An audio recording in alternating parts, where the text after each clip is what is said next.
yookiin gali yookiin immoo haadha manaa gara biraan fuudhaa jedhee na gaafate.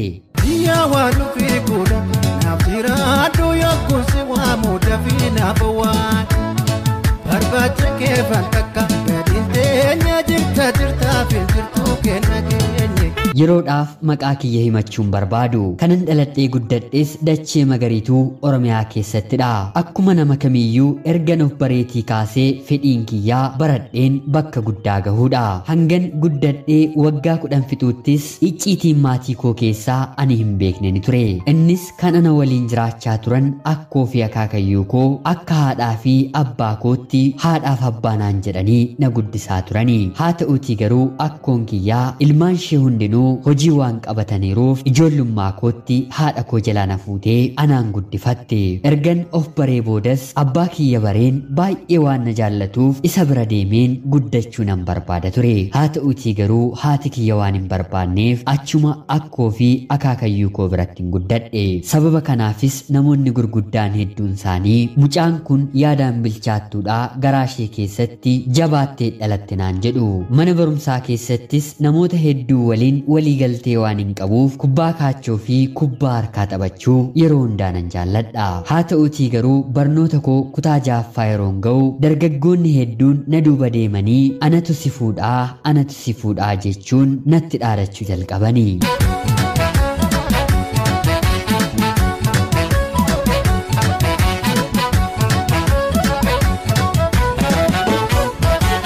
Akka carraa ta'es guyyaa tokko akkoo kiyya waliin gara gabaa deemeen otoon galaa jiruu dargaggoonni na hordofanii karaatti dhaabbachuun na haasofsiisuu barbaadu. Haa ta'uutii garuu akkoon kiyya na waliin waan jirtuuf haala ittiin haasofsiisanii fi taphatan dhabani. Yeroo kanattis akkoon kiyya maaliifidhaa dargaggoonni kun maaliif si barbaadu jechuun yeroo na gaafattu anis anoon beekuu yaa aayyoo koo jedheen deebiseefi. Abbaan kiyyas dubbii kana akkoo kiyya raatii dhagahee guyyaa kana raatii kaasee abbaa kiyyaan nan fudhadhaa tarii mucaan kiyyaa mana kana keessatti waan tokko yoo ta'e booddee rakkoon anaaf isin gidduutti uumamuu ni danda'a jechuun isaan gaafate. Akaakayyuun kiyyas waan kanatti baay'ee aaree mucaan kun bakka hin taanetti otoon kufiin nama nuti beeknuu fi nama nuti jaallannutti haa heerumsiisnu jechuun akkoo kiyya waliin dubbachuu eegale. Haa ta'uutii garuu akkoon kiyya kannaaf jaallattu baradheen bakka guddaa akkan ga'u ture. Dubbiin erga jabaatee maal godhuree yaan tala koonaan jechuun yeroo kanarraatii kaasee kaadhimaanaaf barbaadu eegalanii. Akka carraa ta'es guyyaa tokko riyaan kiyyaa dargaggeessi tokko abbaa keetiin waa'ee kee dubbatee deebi'ee jechuun gurra kiyya na buuste.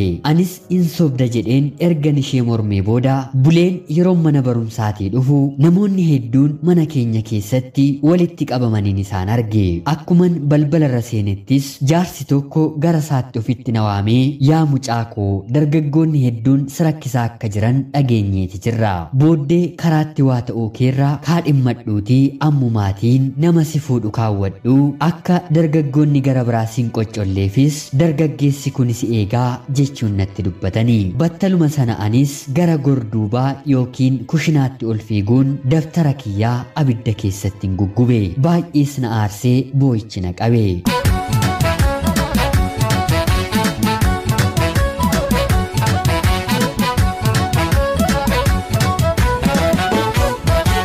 Akaakayyuun kiyyas gara gorduubaatti ol dhufee yaa mucaa koo maal taatee daftara kee maaliif guggubdee ni heerumta siin jenne otoo hin taane ni kaadhimamta siin jenne malee barnoota kee itti fuftee barachuu dandeessa naan jedhe. Anis tole jedheen akaakayyuu kiyyarraa fudhadhe. Dargaggeessa sanaaf na kaadhimsiisanii barnoota koos itti fufee barachuun eegale. Haa ta'uutii garuu waggaa tokko ergan ture booda dargaggeessi kun kan koo waan taateef kanaan booddee mana kootti hin barsiifadhaa naaf kennaa jechuun maatii kiyya gaafate. Akkoo fi akaakayyuun kiyyas deemii kanaan booddee sirratti aangoo kan qabu nuyi osoo hin taane isa waan ta'eef nuyi isiin mallatteessinee laanneerra naan jechuun garaanatti jabaatanii dabarsanii ana intala isaanii na kennanii. Yeruma sanas gaa'ela nuuf godhanii dargaggeessa sanatti na heerumsiisanii. Anis mana isaa taa'ee barnoota koo barachuu eegalus haa ta'uutii garuu turtii baatii 4 booddee gadameessa koo keessatti daa'ima daa'imni naafe. Rabbis na gargaaree umurii koo waggaa 16tti haadha mucaan ta'e. Kaayyoo fi karoorri barnootaaf hin qabadhees achuma irratti dhaabbatee mucaa guddisuuf gale. Turtii waggaa lamaas abbaa manaa koo waliin ergan jiraadhee booda abbaan manaan koo rakkinni hanga kanaatti nutti ulfaatu isaarraa maaliif biyya hambaa deemtee waggaa lamaadhaaf qarshii nuuf hojjetteen deebituu atoo daa'imadhaa umuriin kee hin geenye ammayyuu hojjechuu ni dandeessa naan jedhe. Anis fedhii keessa koo ta'uu baatus haa ta'uutii garuu waanuma abbaan manaan jedhe fudhatanii ni raawwatuutii tole jedheen piroosesii eegaleen daa'ima koo abbaa manaa kootti laadheen imala koo gara biyya hambaatti raawwadhe.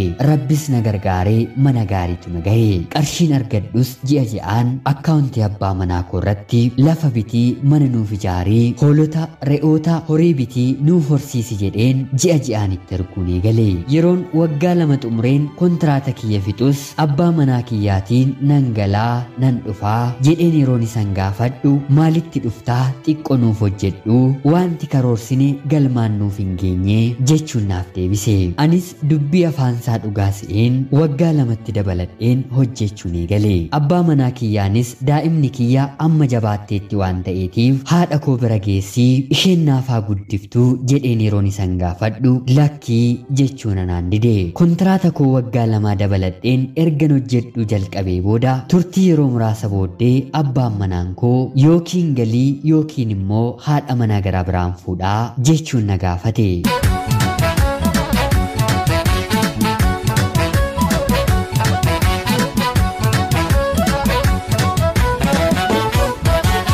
Maali yaa abbaa manaa koo ji'oota dura koo kontraata kee dabaladhuutii waggaa 2 hojjedhu naan jettee turte miti jedheen yeroon isan gaafadhu amma koottu galii yookaan ammoo nama gara biraan fuudhaa kuni jecha koodhaa kaleessa sana jedheeraa har'a ammoo dubbii koo jijjiireen kana jedheeraa koottu galii naan jedhe. Anis erga ati jettee haa ta'uu yeroo gabaabaa keessatti gara biyyaatti nan dhufaa jedheen isatti hime. Kontraata koo addaan kutee gara biyyaatti galuufis haala mijeeffachuun eegale.